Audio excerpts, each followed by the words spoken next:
All right, welcome into the Five Guys on the Five Reasons YouTube channel. Make sure you hit like, subscribe, turn the notifications on. Alex Donno and I are here every Tuesday and Thursday, usually sometime in the middle of the afternoon. You can follow Alex at Alex Donno. I'm at Ethan J. Skolnick and at Five Reasons Sports. We'll get to today's topic here in a second. Before we do, I want to tell you about a great sponsor of the Five Reasons Sports Network, our friends over at Water Cleanup. They also sponsor 5 on the floor and 3 yards per carry. This is your one-stop water and mold cleanup shop. You go to WCUFL.com. That's WCUFL.com. From the first leak all the way through the process, Michael Robert and his team, they will work with you. They've got 100 5-star reviews on Google, based in Boca Raton, service the entire Tri-County area, however, and even go out to Fort Myers and the west coast of Florida at times as well when work requires it. They can do everything from the water mitigation to the mold remediation and the rebuild. They'll work with you as you work with your insurance company so that you can get the money to get this fixed. Also, if they can't do a deal, they will tell you. These are honest contractors. We know that business, not always a lot of them. So check it out, WCUFL.com. That's WCUFL.com. If you've got the schmutz, they got the guts.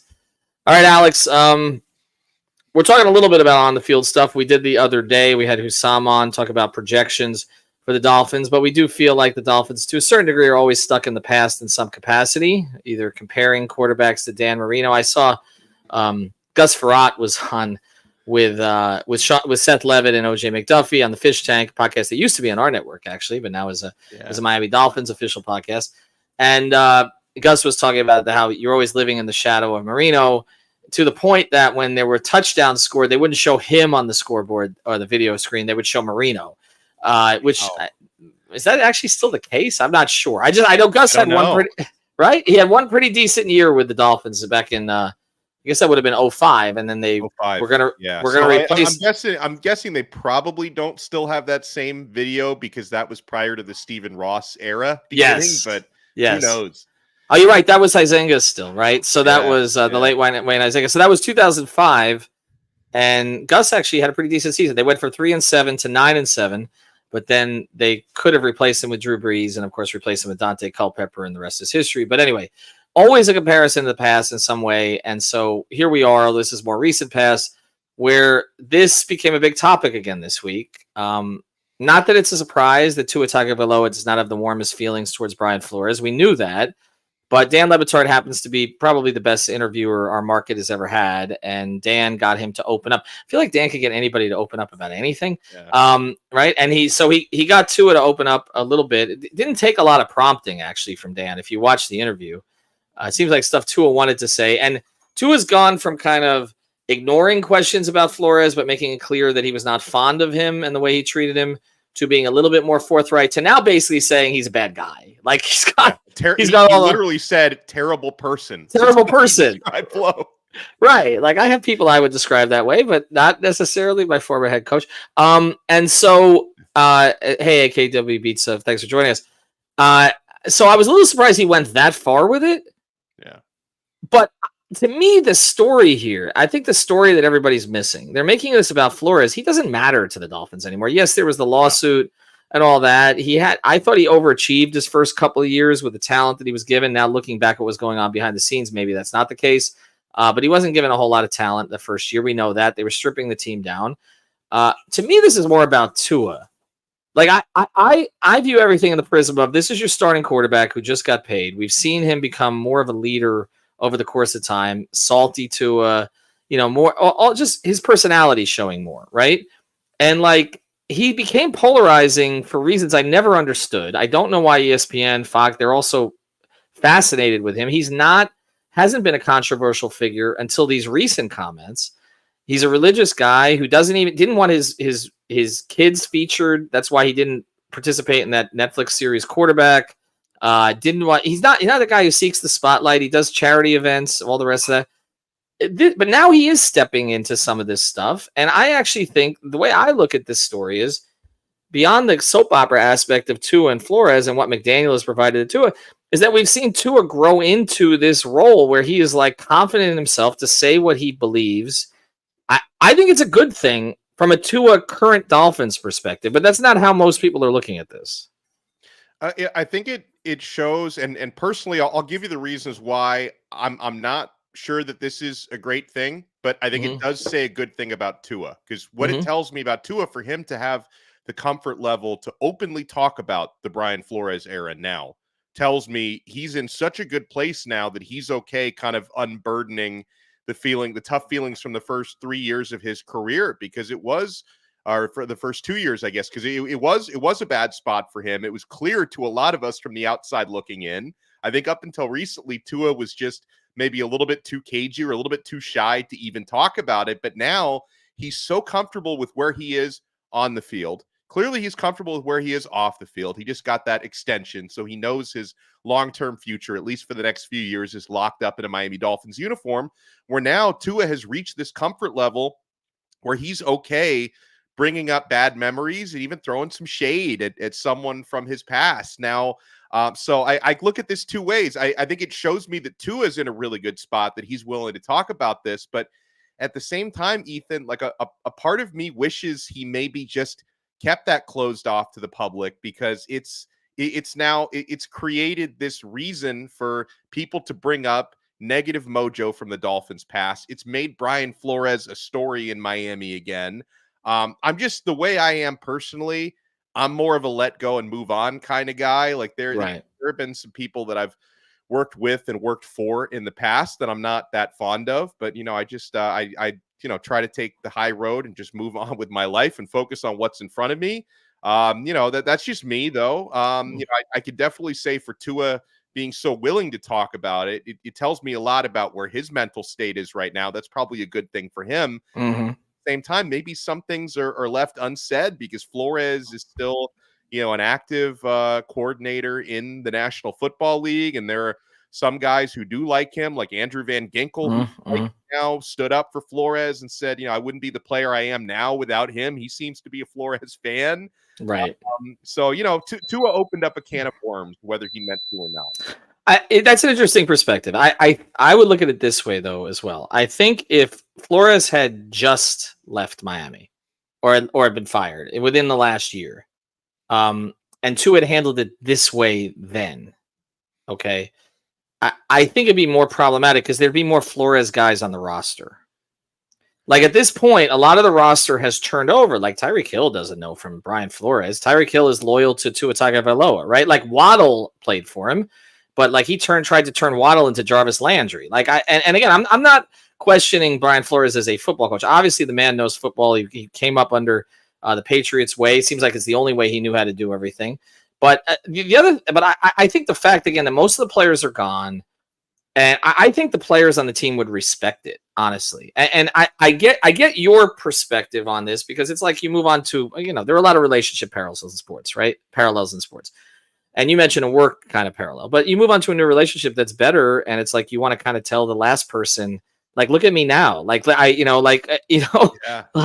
like, it's kind of like, getting the last person's attention. Like, you didn't think I was going to be anything. Now look at me. I'm making $50 million a year. I'm playing for a coach who totally believes in me.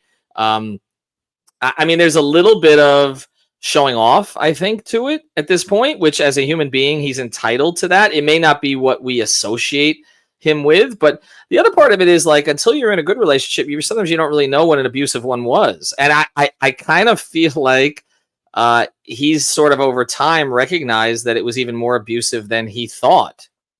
And so this is a release for him, like a therapeutic release. And it's like I said, with Dan, sometimes you do, like, and I have a friendship with Dan, okay, and I've had to talk about, like, Dan will press you at personal issues, and you're telling him things you didn't expect to tell him. He just has a gift for that.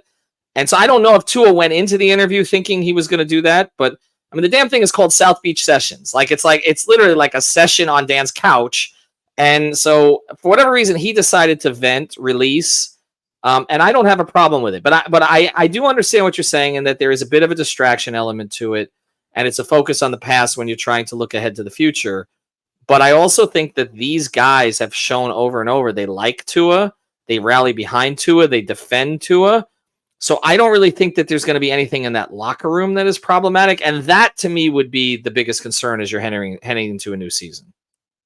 Well, and I also I wonder if Brian Flores is legitimately going to use this to better himself, because he spoke about it this week. He got an opportunity to kind of offer his rebuttal, and instead of him sounding, and again, I don't know if this was just lip service or if his actions will follow his words, but instead of him kind of firing back at Tua or sounding petty, it wasn't that at all. He actually basically implied that that he wants to learn from his mistakes of the past, which was kind of indirectly saying he maybe admits he made some mistakes with the way he handled Tua.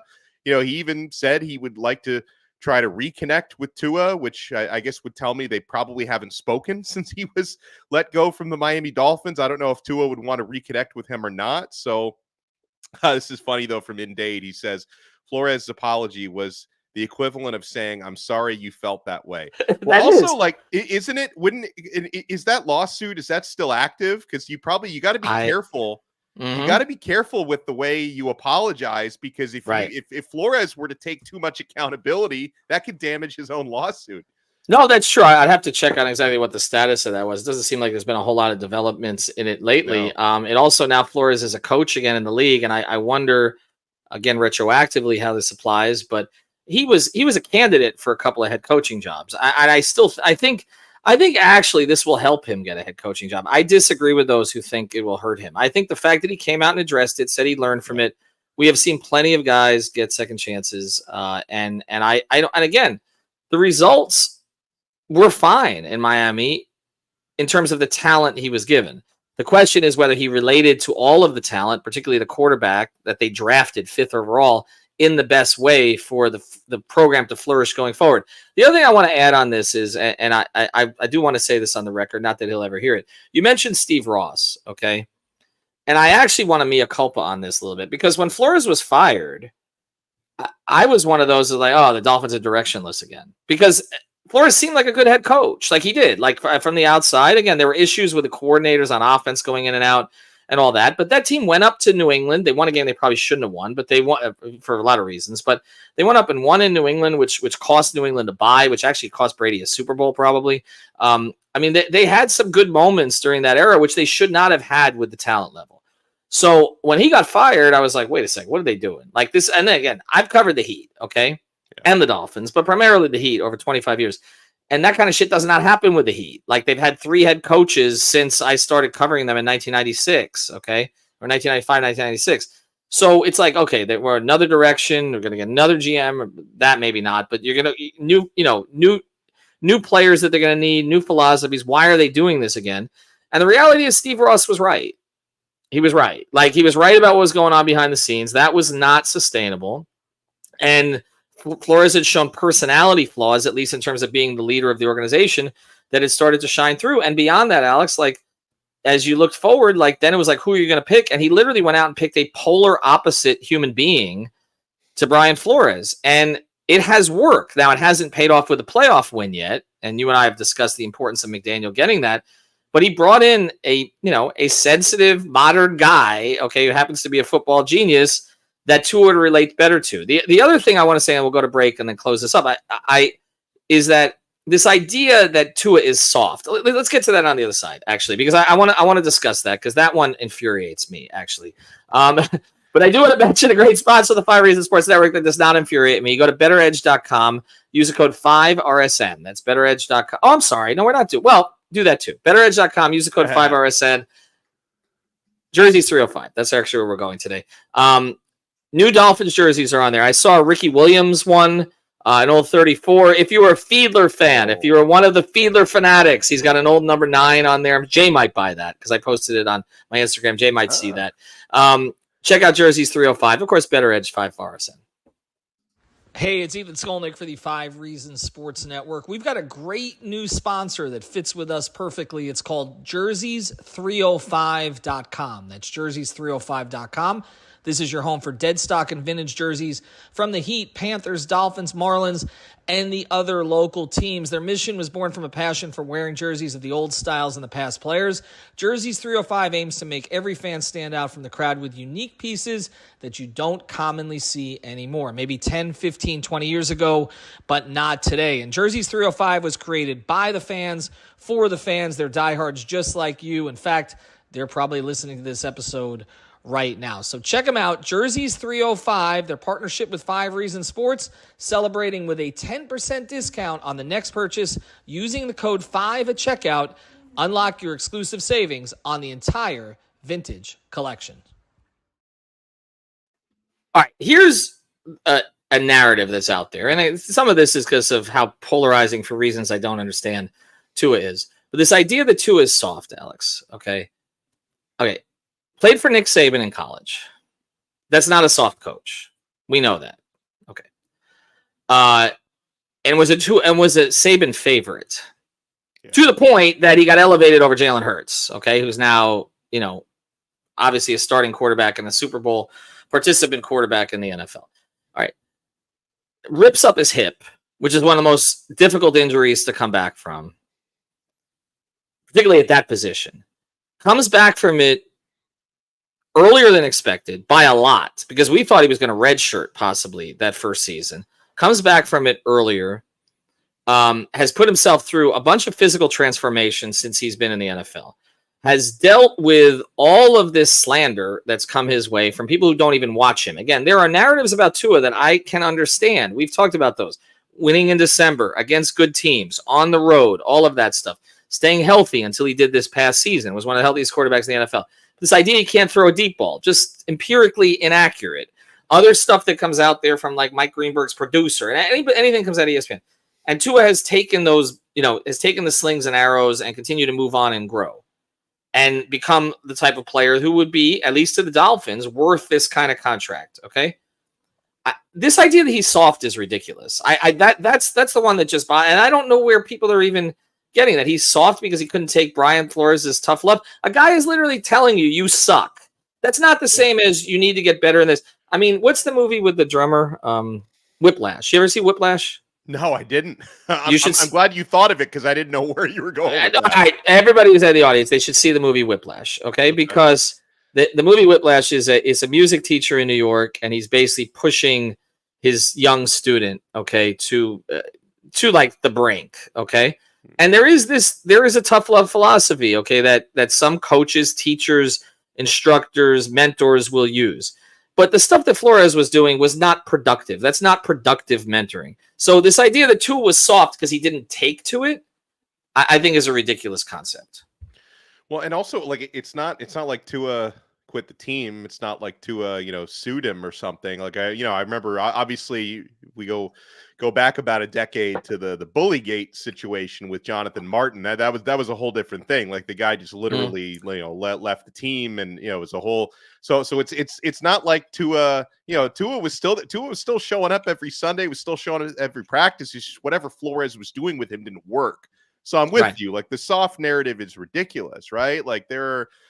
Certain narratives that like the deep ball thing, I think that, not to get too sidetracked, but I think that if anything probably goes back to the fact that the first couple of years he was in the NFL was literally coming off a serious hip injury. So it may have taken him a while to regain the velocity on his throws that he had in college. But no, the soft narrative to me is ridiculous, but it doesn't surprise me, Ethan, because it's really easy low-hanging fruit. Anytime you have a story like this where, Flores, one of the reasons why, and not the only reason, by the way, because the guy couldn't hire an offensive coordinator to save his life, but one of the reasons why he got out of town was that he, didn't connect well with certain players, including the guy who was supposed to be the franchise quarterback. So anytime something like that happens and they find out, oh, this guy apparently was mean, then that's low-hanging fruit to say, oh, the quarterback must have been soft if he couldn't take the disciplinarian approach. So there's so much more to it. There's so much more nuance to this story than that. And I agree with you. Anybody who not only played for Nick Saban, but was a Nick Saban favorite is not a soft football player. But the fact that these narratives are out there does not surprise me. And you know what, Ethan? No matter how much Tua disproves that on the field, those narratives will not go away. Because when people get that idea in their head, like the deep ball thing, they will never, it doesn't matter how many deep balls Tua completes, people will never let go of that narrative. They won't let go of this one either. No, you're absolutely right. And this comes in the comments from the raging Dolphins maniac. Minka Fitzpatrick hated Flores so much he demanded a trade. What does Minka Fitzpatrick have in common with Tua? He also played for Saban and was a Saban favorite. So I think when you start to look at that, you're like, okay, maybe the problem was the head coach. It does not mean the guy doesn't know football. It just means I think the issue with Flores, as we close here and we thank our sponsors, I think the issue with Flores was he only knew one way. Yeah. Like we praise the whole Patriot way thing, right? Because this has been the avant-garde franchise in the NFL, and they get rid of players a year early, right? And they don't. To be honest, Belichick has never shown a lot of respect for his players. This was one thing that the Steelers do a little of this too, but it was always like they didn't re-sign guys to big contracts, and it's smart football management, but it's not great in terms of fostering a great locker room relationship or any of that kind of stuff. And the Patriots did this stuff for years where they didn't pay these guys. Lawyer Malloy, there's a whole list of guys, okay, that ended up having to go elsewhere because New England didn't take care of them. And Flores grew up in this kind of my way or the highway type Belichick philosophy. And Belichick is a more interesting person outside of what the media knows than you'd think. But then all Flores did was he was a scout for them. He was behind the scenes. He worked in all the different places. And when he was hired, I was like, oh, that's great because he's got his hand in all these different things that the Patriots did.